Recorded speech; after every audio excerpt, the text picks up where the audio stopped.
오늘 말씀의 제목은 평생 하나에 사로잡힌 사람이 있습니다입니다. 평생 하나에 사로잡힌 사람이 있습니다. 예전에 제가 담당했던 그런 친구 중에 이 사진작가가 있었습니다. 어느 날 그 친구가 이 사진전을 열었다면서 저를 그 사진전에 초대했습니다.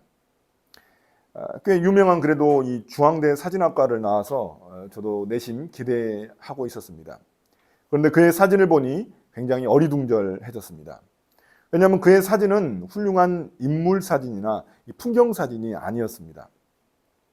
그의 사진을 보니까 남들이 버린 그런 고물들, 그런 책상들, 의자들 이런 것들을 찍어 놓은 것이었습니다.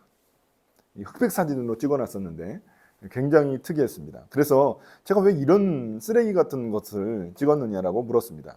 그러자 그 친구는 자신의 과거를 제게 알려줬습니다. 이 친구는 아버지가 목사님이었는데 어렸을 때부터 예배를 한 번도 빼먹은 적이 없습니다. 그래서 사람들이 겉으로 보기에는 굉장히 열심히 교회를 다니고 신앙이 좋은 그런 친구로 알고 있었지만 실상은 그러지가 않았습니다. 그 친구의 삶은 굉장히 많이 망가져 있었고 그는 죄 가운데 빠져 있었습니다. 그러다가 이 친구가 이제 서울에 올라와서 하나님을 만나게 된 것입니다. 그래서 그 하나님을 만나게 되자 그 전에는 정말 세상이 그냥 재미도 없고 자기 스스로도 너무나 쓸모없는 존재라고 여겼었는데 이제 하나님을 만나자 새로운 세상이 열리고 새로운 삶과 기쁨이 주어지는 것 같이 느껴졌다고 합니다. 그래서 그는 자신처럼 쓸모없어져서 버려진 그런 물건들에 새 생명을 주고 싶어서 이런 사진을 찍었다고 말했습니다.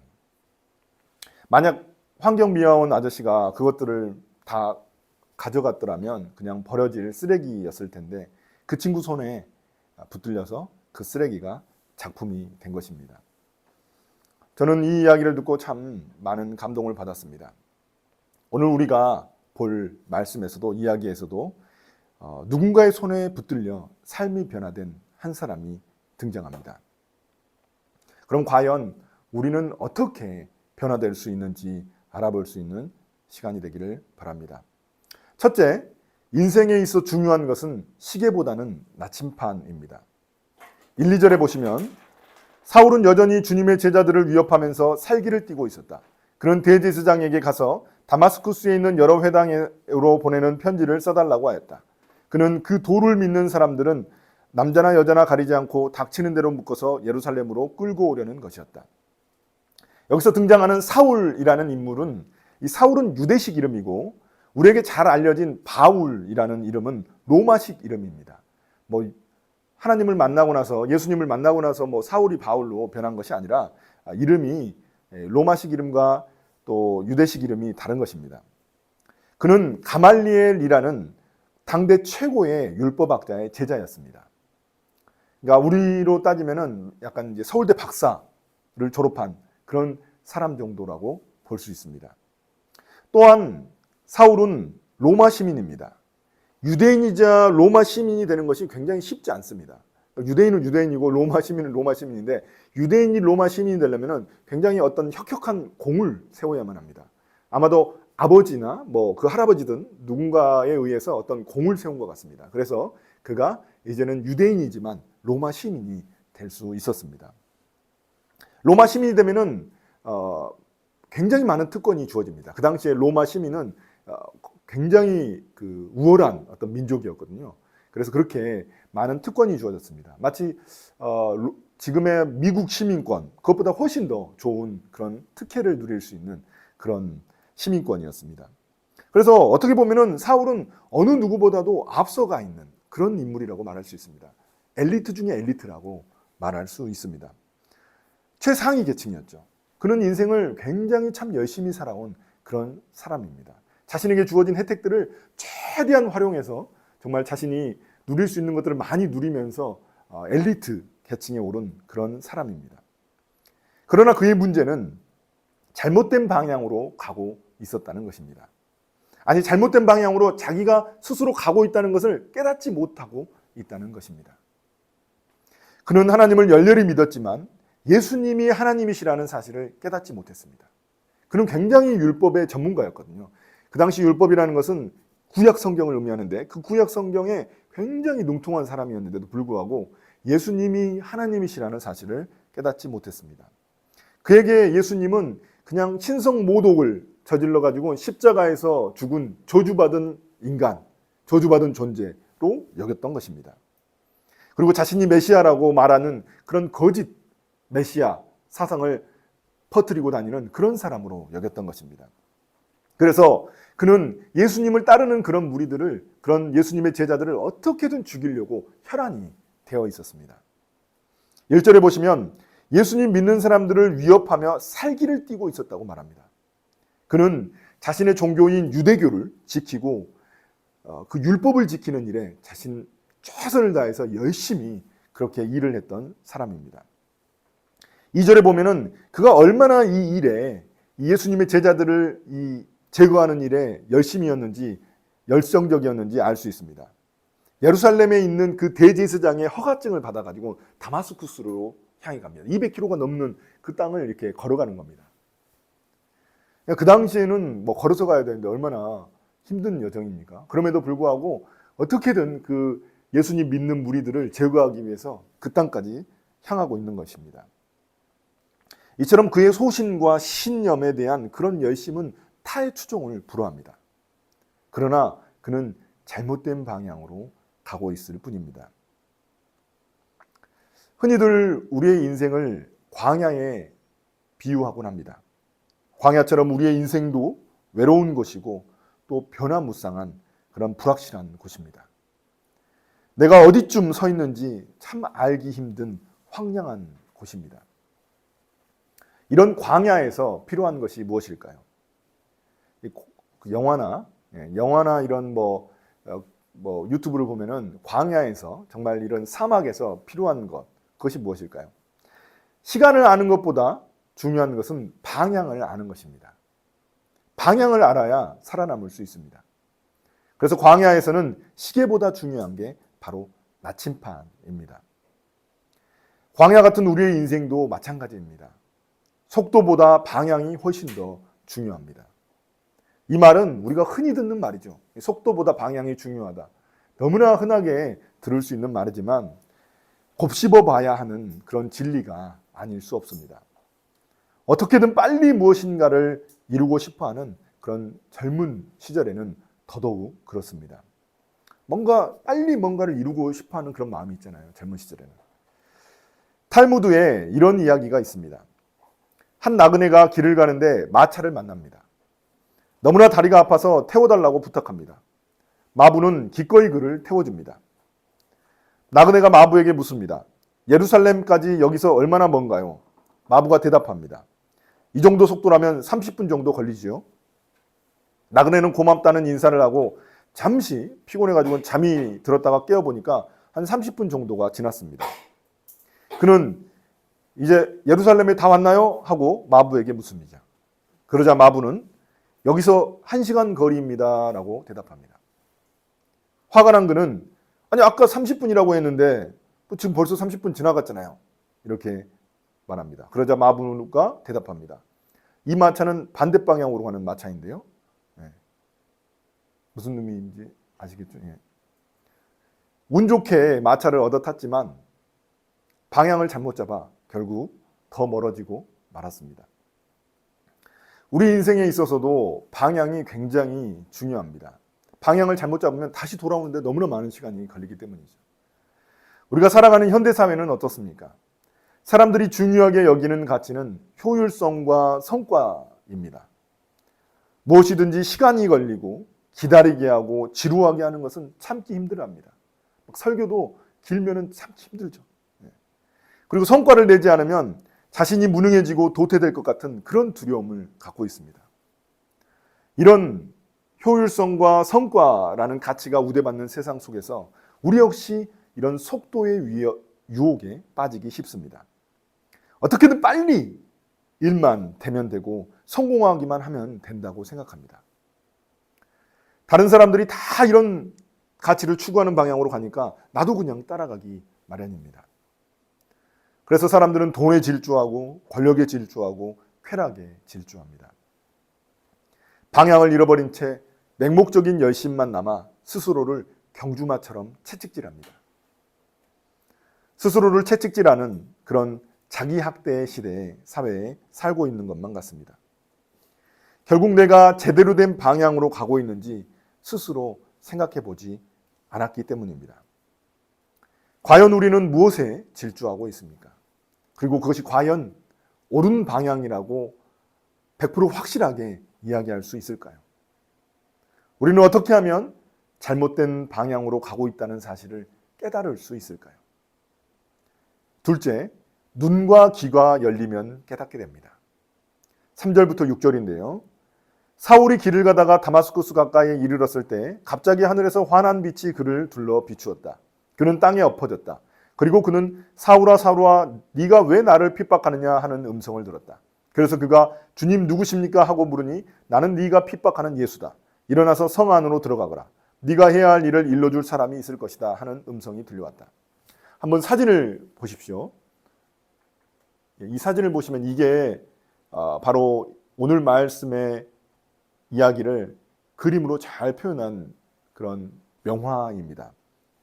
여기 쓰러져 있는 사람이 사울이겠죠. 예. 하늘에서 환한 빛이 사울을 둘러 비춥니다. 사울의 다른 관증을 보면은 이때가 정오쯤이라고 말하고 있습니다. 여기 어두워 보이는데 이 정오쯤입니다. 정오에 태양보다 더 강렬한 빛이, 특이한 빛이 그를 비춘 것입니다. 이 빛의 정체는 무엇이었을까요? 바로 부활하신 예수님입니다. 예수님은 빛으로 그에게 다가오셔서 말씀하십니다. 예수님의 첫 마디는 왜 자신을 핍박하느냐라는 말입니다. 솔직히 사울이 핍박한 사람은 예수님이 아니고 예수님의 제자들입니다. 그리스도인들이고 성도들입니다. 그런데 왜 예수님은 자신을 핍박하냐고 그렇게 말씀하신 것일까요? 왜냐하면 제자들과 예수님을 동일하게 여기시기 때문입니다. 왜냐하면 교회, 그리스도인들은 예수님의 몸이라고 여겨지기 때문입니다. 사울은 예수님을 만나자 큰 충격에 빠집니다. 지금까지 거짓 메시아로 알고 있었던 분이 그분이 내 앞에 직접 나타나신 것입니다. 지금까지 자신이 믿고 있었던, 철석같이 믿고 있었던 그 신념이 와장창 깨져버린 경험인 것입니다. 예수님이 진짜 메시아이자 하나님의 아들이라는 사실을 이 현장에서 깨닫게 된 것입니다. 잘못된 방향으로 질주하고 있던 이 사울이 예수님을 만나자 멈출 수 있었습니다. 그럼 그에게 어떤 일이 일어날까요? 8절부터 9절입니다. 사울은 땅에서 일어나서 눈을 떴으나 아무것도 볼 수가 없었다. 그래서 사람들이 그의 손을 끌고 다마스쿠스로 데리고 갔다. 그는 사흘 동안 앞을 보지 못하는 상태에서 먹지도 않고 마시지도 않았다. 예수님을 만난 사울은 더 이상 보지도 못하고 먹지도 못하고 그런 상태가 돼버립니다. 눈에는 살기가 등등하고 입에는 독설이 가득했던 그였지만 이제 예수님을 만나자 바보가 되어버린 것입니다. 신념에 가득 차서 자기 주도적인 그런 삶을 살던 그가 이제는 눈이 멀어서 사람들의 손에 이끌려서 가는 그런 존재가 되고 말았습니다. 시력을 잃은 이 사흘 동안 그는 자신의 과거를 복기해 봤을 것입니다. 복기 아시죠? 바둑을 두고 나면 이제 복기를 하거든요. 다시 이제 자기가 뒀던 바둑을 생각해 보는데 그 복기를 해봤을 것입니다. 자신이 붙잡고 있었던 것들이 얼마나 헛되고 어리석은 것인지 그는 깨달았을 것입니다. 자신의 자아가 이 사흘 동안 산산조각 나서 부서지고 자신의 세계가 허물어지는 그런 경험을 했을 것입니다. 이제서야 바울은 자신이 칠흑 같은 영적 어둠 가운데 있었다는 사실을 깨닫게 되었습니다. 빛이 비춰야 그의 어둠의 실체가 드러나게 된 것입니다. 그는 자신이 얼마나 잘못된 열심을 갖고 살았는지 깨달을 수 있었습니다. 그리스도인들을 잡으러 다니던 그가 이제 예수님께 사로잡힌 자가 되었습니다. 제가 대학교 3학년 때 예수님을 만났을 때에도 마찬가지였습니다. 저는 누구보다도 제가 제 간증을 어쩌다 한 번씩 하지만 저는 누구보다도 돈과 성공에 메말라 있었고 목말라 있었고 굉장히 그걸 향해 질주했습니다. 우리 또 여기 산 증인이 계시잖아요. 당연한 듯 전문인 자격증을 준비했고 참 열심히 학원을 다녔습니다. 제가 가는 방향이 맞는지 고민할 필요도 없었고 고민할 여유도 없었습니다. 그냥 사람들이 다 그쪽으로 가기 때문에 나도 그냥 가면 되는 줄 알았고 그냥 열심히 살면 열심히 공부하면 되는 줄 알았습니다. 그때 제가 굉장히 열심히 질주하다가 저를 멈춰 세운 분이 바로 예수님입니다. 저는 예수님을 만나고 난 후 제가 얼마나 그 영적 어둠 가운데 있었는지 깨닫게 되었습니다. 어디로 가는 줄도 모르고 그런 질주하던 삶이었음을 그때 깨달은 것입니다. 예수님을 만나고 나서야 이제 그때서야 제 삶의 의미에 대해서 묻기 시작했습니다. 그 전까지는 그런 것이 없었죠. 그냥 좋은 게 좋은 거다 하고 살았는데 그때 이제 왜 내가 이 땅에 존재하는지 그리고 내가 무엇을 하면서 살아야 하는지에 대해서 굉장히 진지하게 고민하기 시작했습니다. 그런 인생의 근본적인 질문들을 던졌습니다. 그때가 바로 제 삶의 터닝 포인트가 되었습니다. 우리는 바쁘게 살다 보니까 정작 중요한 질문을 안 하고 살 때가 너무나 많습니다. 인생에서 왜라는 질문을 해봐야 합니다. 내가 왜 공부하는지, 내가 왜 일을 하는지, 내가 왜 교회를 다니는지, 내가 왜 예수님을 믿는지 질문해 봐야 합니다. 그리스도인들은 그냥 교회만 다니는 줄 알지만 내가 왜 교회를 다니는지, 왜 예수님을 믿는지 질문해 봐야 합니다. 질문하지 않는 삶은 운전대 없이 질주하는 차와 같이 위험한 법입니다. 그럼 예수님을 만나면 어떤 일이 일어날까요? 셋째, 올바른 방향은 소명이 이끄는 삶을 살아가게 합니다. 10절입니다. 그런데 다마스쿠스에는 아나니아라는 제자가 있었다. 주님께서 환상 가운데서 아나니아야 하고 부르시니 아나니아가 주님 여기 있습니다 하고 대답하였다. 이제 예수님은 이 사울의 눈을 띄워줄 조력자를 찾으십니다. 그러니까 사울이 이제 눈도 안 보이고 먹지도 못하니까 이 조력자를 부르시는데 이 조력자가 바로 아나니아입니다. 굉장히 신실한, 굉장히 예수님을 잘 따르던 그런 제자입니다. 예수님은 아나니아의 환상 가운데 나타나셔서 사울에게 손을 얹으면 사울의 시력이 회복될 것이라고 말씀하십니다. 그러자 아나니아는 굉장히 의아해합니다. 분명히 자기가 듣기로는 사울이 굉장히 그 예수님 믿는 사람들을 핍박하고 죽이고 막 제거하려는 그런 사람인데 이런 악종 같은 그런 악질 같은 그런 사람인데 어떻게 이런 사람에게 가가지고 여기 안수해가지고 눈을 고쳐주시느냐. 그러니까 굉장히 불만인 거죠. 말이 안 된다고 생각했던 거죠. 그러자 예수님은 사울에 대한 예수님의 놀라운 계획을 그에게 알려주십니다. 15절 16절인데요. 주님께서 그에게 말씀하셨다. 가거라. 그는 내 이름을 이방 사람들과 임금들과 이스라엘 자손들 앞에 가지고 갈 내가 택한 내 그릇이다. 그가 내 이름을 위하여 얼마나 많은 고난을 받아야 할지를 내가 그에게 보여주려고 한다. 예수님은 사울을 회개시키는 데서 그치지 않으셨습니다.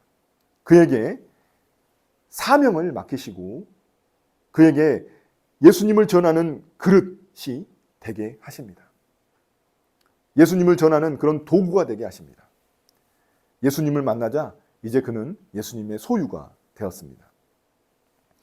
사울은 정말 전 세계의 복음을, 예수님의 복음을 전하는 그런 전도자가 됩니다. 위대한 전도자가 됩니다. 사울이 아니었다면, 전 세계의 복음을 전하는 사울이 아니었다면 아마 우리는 지금 이 자리에 없을 것입니다.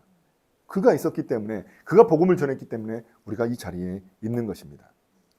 우리가 지금 9장을 보고 있지만 앞으로 계속 사도행전을 보면은 그가 얼마나 변화된 삶을 살았는지 그 모습을, 그 증거를 우리가 만날 수 있습니다. 그는 수많은 고난을 받으면서도 복음을 전하기 위해 자신의 삶을 던진 사람입니다.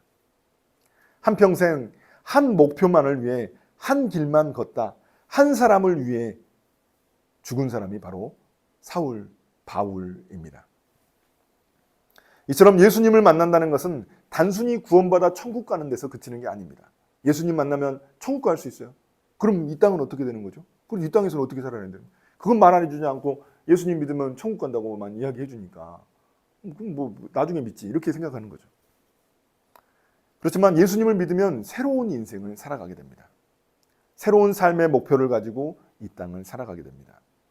나를 향한 하나님의 부르심이 무엇인지 깨닫고 그 길을 가게 됩니다. 내가 왜 이 땅에 태어났는지 그리고 내가 무엇을 하며 살아야 되는지 고민하게 됩니다. 아나니아가 사울을 만나 그에게 손을 얹자 어떻게 됩니까? 18절에 보시면 눈에서 비늘 같은 것이 떨어져 나가가지고 그가 시력을 회복합니다. 그 비늘이 무엇이었을까요? 비늘이 무엇을 의미할까요? 눈곱이었을까요? 눈곱? 3일 동안 뭐 안 먹고 막 했으니까 눈곱? 그건 아니겠죠. 그가 지금까지 하나님과 세상, 자신을 바라보던 그 눈이 있습니다. 그 눈이 있어요. 근데 그 눈이 이제 완전히 바뀐 것입니다. 자신의 과거에 그 바라보던 그 눈이 이제는 벗어지고 새로운 눈을 갖게 된 것입니다. 자신의 세계관, 지금까지 믿고 있었던 그 세계관이 완전히 부서지고 새로운 세계관을 갖게 된 것입니다.